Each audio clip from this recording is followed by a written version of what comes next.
Mr. President, first of all, happy tax day. Three words that probably don't usually go together, but I'll share with that anyway, because the reason I'm up here is that for the first time in more than 3 decades, Congress overhauled our tax code, and that's what distinguishes this tax day with the ones that came before it. This is the last time that Nevadans will file their taxes under the broken system of the past. You don't have to look too far to see the positive impacts of our new tax laws, and that they're already having impact on the people of my home state of Nevada.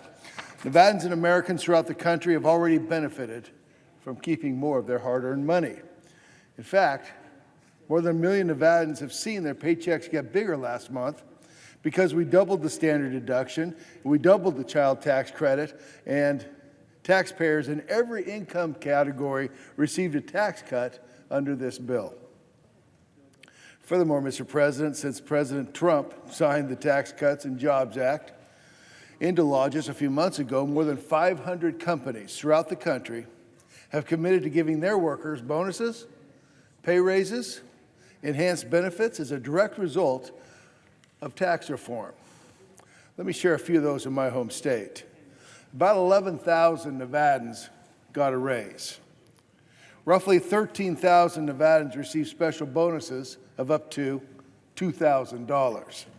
Up to 25,000 Nevadans may benefit from college tuition assistance, increased pension funding, expanded maternal and paternal leave, and more paid holidays. And more than 10,000 jobs are expected to be created in Southern Nevada alone. So it's no surprise that Nevada was recently ranked second among states when it comes to middle-income families who benefit the most from tax reform. Let me give you a few examples of how this new law is impacting Nevadans. South Point Hotel, Casino, and Spa doubled bonuses for its 2,300 full-time workers. The Prospector Hotel in Ely gave its employees a $500 bonus and raised its starting wages. McDonald's, which has around 9,000 employees in my state, is expanding its education benefits program, tripling the amount of money that eligible workers can receive to help cover the costs of college tuition.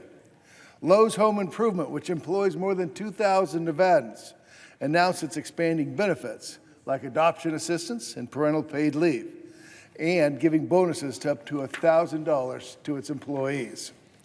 Walmart announced that it'll increase wages, give eligible employees a special bonus of $1,000, and expand maternity and parental leave benefits. That's benefiting up to 8,700 Walmart associates that live in the great state of Nevada. CVS, which has roughly 2,000 employees and 100 stores in Nevada, announced that effective this month, it will increase the starting salary and wages for hourly employees. Developers of the stalled Fontainebleau Resort, recently renamed the Drew, announced that they will resume the project and have committed to creating over 10,000 new jobs. A1 Steel, which is based in Sparks, Nevada, implemented 8 paid holidays for its employees.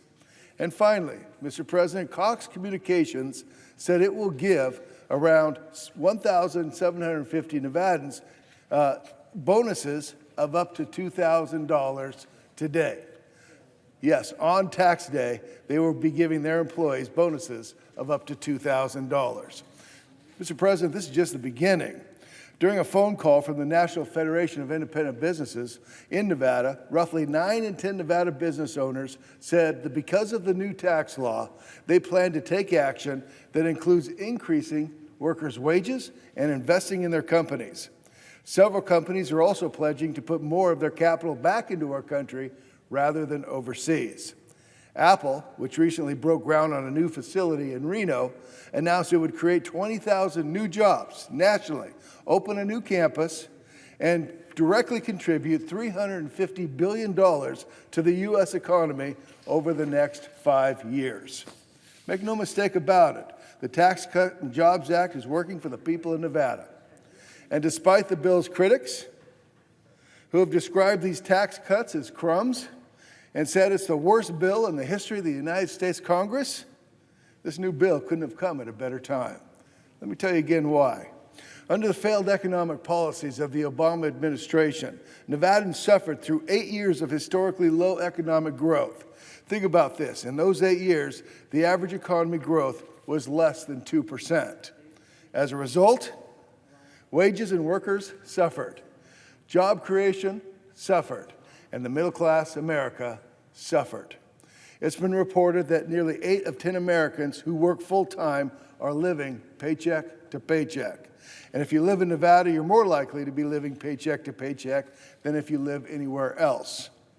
Whether it's a single mother who's taking classes to further her education to give her kids a good life, or the police officer and teacher with 4 children in southern Nevada who tell me they're barely getting by and they're doing the best that they can. Families in my state are trying to plan for their future, but they have told me that they're struggling. But it's not just Nevadans who have felt the squeeze. Nearly 2/3 of Americans don't even have the $500 set aside to cover an unexpected emergency expense. That's why, as a member of the Senate Finance Committee, I worked to help write this legislation. I fought to pass these meaningful tax cuts for the people of my state because they've been waiting too long for a break.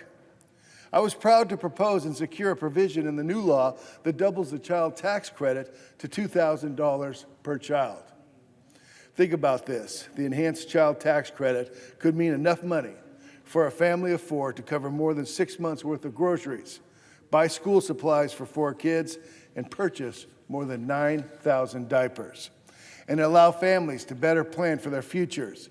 Take Sarah as an example, a single mom living in Nevada. She told us she used her child tax credit to help her and her 4 children move out of a family shelter and pay rent for a full year in advance.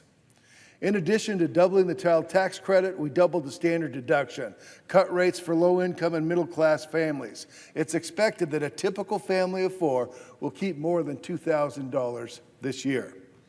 It also lowered rates on businesses to ensure that we are globally competitive and help incite economic growth. I'm pleased that this bill included my provision to make it easier for startups to give more junior employees an ownership stake in the company's success. I've been fighting for tax reform for years, and last year we set out to cut taxes for hardworking Americans and agreed to a framework that included 3 main goals: create more jobs, increase wages, and boost American competitiveness. Even though it's only been a few months, I believe we've already achieved all 3 of those. As a son of an auto mechanic and a school cook, I grew up watching my parents work hard to provide for me and my 5 brothers and sisters and to provide a good life. They told us if we worked hard, played by the rules, then we too can achieve the American dream. The problem today is that too many people think that the American dream is out of reach. So that's what tax relief legislation is all about, empowering families to give them a better chance to get ahead and to prepare for their futures. The Tax Cuts and Jobs Act has put my state, our country, on the right track on to economic prosperity. And I look forward to seeing what the rest of the year brings for Nevada families and their workers.